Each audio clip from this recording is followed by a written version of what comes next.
Hello everyone. आज की video में हम बात करेंगे एक ऐसा तरीका, एक ऐसा फॉर्मूला जो आपको इफेक्टिवली फैट लॉस करने में बहुत हेल्प करेगा। और चाहे आप कितने भी ओवरवेट क्यों ना हो, डजेंट मैटर। मेरे सालों साल के एक्सपीरियंस से मैंने अपनी बॉडी कितनी बार चेंज करी है, कितनी बार मैंने फैट लॉस करा है, और इतने सालों की ये पर्सनल एक्सपीरियंस और रिसर्च के बाद पता चला है। और हर बार ये प्रोसेस और ज़्यादा आसान होता चला जाता है because of the experience and the right techniques. इस वीडियो में मैं आपको जो तरीके बताऊंगा वो साइंस बैक्ड होंगे, जो आपकी फैट लॉस जर्नी को और ज़्यादा स्पीड दे देंगे और जल्दी आपको रिजल्ट्स मिलने के चांसेस बढ़ जाएंगे। इसीलिए वीडियो पूरी देखना, एंड तक देखना।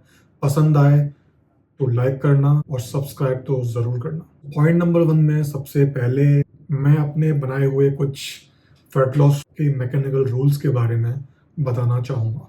इसमें 3 लेवल्स हैं। Level 1 high protein and balanced meals. Level 1 में अपनी डाइट में आपको प्रोटीन हाई की तरफ रखना है, क्योंकि हमारे इंडियन प्लेट्स में ऑलरेडी प्रोटीन काफ़ी कम होता है और कार्बोहाइड्रेट ज़्यादा होते हैं। तो हमें प्रोटीन पर फोकस करना स्टार्ट करना है कि हमारे हर मील में एटलीस्ट 30 to 50 ग्राम्स प्रोटीन हो। प्रोटीन हाई होने की वजह से आपको जल्दी फुलफिल होगा और लंबे टाइम तक आपको भूख नहीं लगेगी और ऑटोमेटिकली कैलोरी डेफिशिट में ले जाएगा। आपके मील्स बैलेंस होने चाहिए, जिसमें कार्ब्स की मात्रा कम हो, जैसे कि मैंने बताया, प्रोटीन हाई हो और एक मिनिमम अमाउंट ऑफ फैट्स तो ज़रूर हो। आप जो है हर मील को बैलेंस रखो। आपके हिसाब से जिस तरह की डाइट आप लेते हो, जो आपका जिस तरीके का प्रोटीन अलाउ हो वो लो। एग ले पाते हो तो जेन्युइन देसी एग्स ज़रूर लो, नहीं तो पनीर लो, योगर्ट लो, कुछ दाल वगैरह का कंजप्शन अच्छा करो। स्पेशली लेडीज़ वगैरह हो, लेडी हैं, अगर फीमेल्स हैं तो टोफू लो, टेम्पे लो। These are very good examples of protein. इसके बाद अब ये हो गया तो लेवल 2 पे मेरे आता है intermittent fasting with protein. Intermittent fasting को अपने हाई प्रोटीन डाइट के साथ कंबाइन करो। इंटरमिटेंट फास्टिंग का जो पॉइंट है, मैंने लास्ट वीडियो में डिटेल में डिस्कस करा है। अगर नहीं देखी होगी तो आई बटन पे या फिर डिस्क्रिप्शन में लिंक दे दूंगा, उसको ज़रूर देख लेना। इंटरमिटेंट फास्टिंग ना ही सिर्फ आपको कैलोरी डेफिशिट में रखेगा, बल्कि आपकी एनर्जी लेवल्स को भी काफ़ी बूस्ट करेगा। इससे आपका मेटाबॉलिज्म भी रीसेट हो जाएगा और काफ़ी अच्छे से फंक्शन करेगा। आप 14 या 16 आवर्स की फास्टिंग से स्टार्ट कर सकते हैं, जो कि इतनी ज़्यादा मुश्किल नहीं होती है। अगर आपने कभी नहीं करा तो 12 आवर्स से स्टार्ट करो। ओवरनाइट फास्टिंग के बाद 12 आवर्स अपने आप ही लोगों के हो जाते हैं। उसमें कुछ घंटे और ऐड कर दो तो 14 से 16 घंटे की फास्टिंग करना इतना ज़्यादा मुश्किल नहीं है और बेनिफिट उससे कहीं ज़्यादा है। इन 2 लेवल को अगर आपने कंप्लीट कर लिया तो थर्ड लेवल में आता है न्यूट्रिशन ट्रैकिंग। अपनी डाइट को ट्रैक करना शुरू करो। बिना ट्रैक करे हुए गेस वर्क से चीज़ें ऊपर नीचे हो जाती हैं और आपके रिजल्ट्स आपको मनचाहे नहीं मिल पाते। ये सबसे एफिशिएंट तरीका है अपनी कैलोरी इनटेक और आउटपुट को मॉनिटर करने का। एक कंसिस्टेंट मील प्लान बनाओ और उसको पूरे हफ्ते तक फॉलो करो। ये रिपीटेबल और इजी होना चाहिए ताकि आप कम मिस्टेक्स करो और ज़्यादा प्रोग्रेस देखो। ट्रैकिंग का बेनिफिट ये है कि इससे आप डिटेल में अपनी प्रोग्रेस देख सकते हो और नेसेसरी एडजस्टमेंट्स कर सकते हो। ये लॉन्ग टर्म सक्सेस के लिए बहुत ज़्यादा ज़रूरी है। Step 2, utilising the satisfaction index. Satisfaction index ये बताता है कि कौन सा फूड आपको ज़्यादा देर तक फुल रखता है। हाई सैटिस्फैक्शन फूड्स कौन कौन से हैं? Protein rich foods. Protein rich food जैसे कि पनीर, अंडा, टोफू, छोले, राजमा, मैं वेजिटेरियन सोर्सेज की बातें कर रहा हूँ, योगर्ट। ये फूड आपको लंबे टाइम तक फुल रखते हैं और आपको अननेसेसरी स्नैकिंग से बचाते हैं, क्योंकि अगर आपको भूख नहीं लग रही होगी तो स्नैकिंग आप नहीं करोगे अनटिल अनलेस आपको कुछ ज़्यादा ही आदत है। सेकेंड सोर्सेज हैं कार्ब सोर्सेज। कार्ब सोर्सेज में आ जाते हैं मिलेट फ्लोर से बनी हुई रोटी। मिलेट्स की रोटी जो होती है वो बहुत जल्दी आपको फुल फील करा देती है। किनोआ, ब्राउन राइस, ये जो कॉम्प्लेक्स कार्ब्स हैं आपको slow and sustain release of energy provide करते हैं और लंबे टाइम तक फुल रखते हैं। वेजिटेबल्स, इस सब्जियों का ज़्यादा से ज़्यादा यूज़ करिए अपने प्लेट में।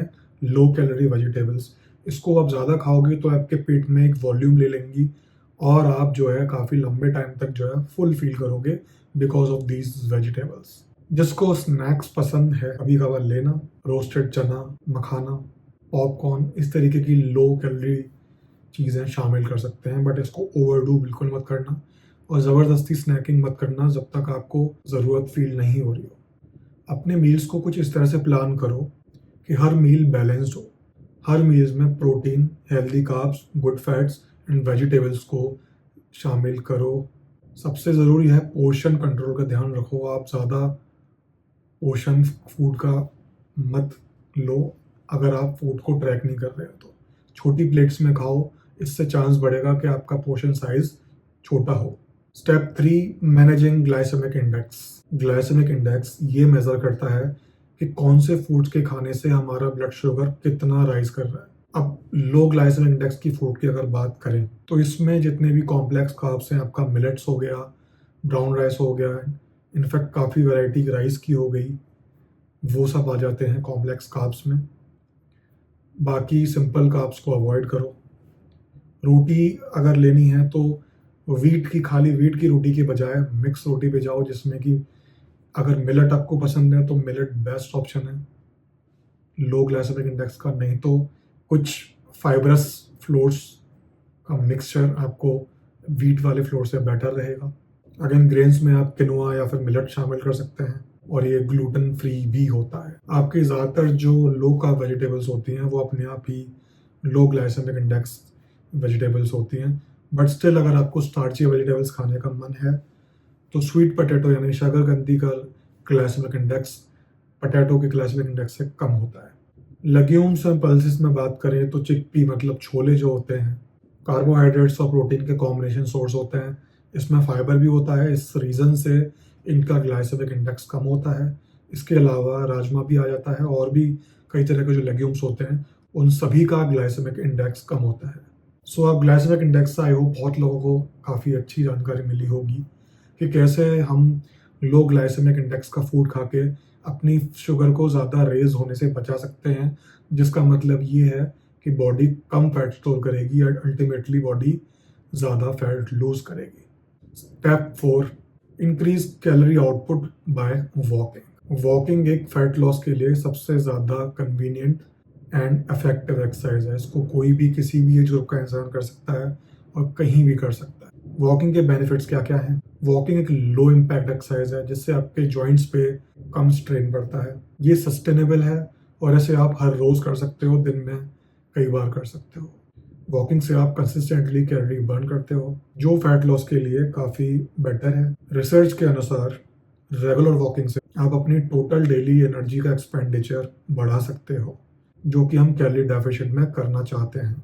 Science behind walking, fat utilisation. Walking से आपकी बॉडी प्राइमरीली फैट ज़्यादा यूज़ करती है एज अ एनर्जी सोर्स, जो कि ऑप्टिमल है ऑफ कोर्स हमारे गोल के लिए। वॉकिंग से आपका मेटाबॉलिज्म बूस्ट होता है एंड वॉकिंग से हमारा स्ट्रेस भी कम होता है, जिससे हमारा स्ट्रेस हार्मोन जिसका नाम है कॉर्टिसोल वो कम होता है, हम रिलैक्स होते हैं, जिस रीज़न से हमारी बॉडी इफेक्टिवली फैट लॉस कर पाते हैं। सो डेली अपना जो गोल है स्टेप्स का वो 10,000 स्टेप्स रखो और जो पहले से ज़्यादा वॉक नहीं कर रहे वो 8,000 स्टेप को अपना टारगेट रख सकते हो और उसके बाद इसको किसी भी ऐप से, मोबाइल में ऐप से ट्रैक करो, क्योंकि बहुत ज़रूरी है जानना कि कितने ज़्यादा स्टेप्स आप डेली चल रहे हो। एंड फिर वीक बाय वीक अपने कंफर्ट और टाइम के हिसाब से अपने स्टेप्स बढ़ा सकते हो या फिर सेम रख सकते हो। आपके डाइट और आपके गोल पे डिपेंड करता है। मैंने और मेरे जानने वालों ने और कितने लोगों ने वॉकिंग को एज अ टूल यूज़ करके काफ़ी इफेक्टिवली, काफ़ी बेटर तरीके से फैट लॉस किया है। सो वॉकिंग को अपने लाइफस्टाइल का हिस्सा बनाओ, उसकी आदत डालो। Step 5, prioritise sleep. आपकी स्लीप आपकी फैट लॉस जर्नी को बहुत ज़्यादा एनहांस कर सकती है। स्लीप आपकी बॉडी के रेस्ट और रिकवरी के लिए एसेंशियल है। जब आप सोते हो तो आपकी बॉडी रिपेयर और रीजनरेट करती है, जो ओवरऑल हेल्थ और मेटाबॉलिज्म के लिए बहुत ज़्यादा ज़रूरी है।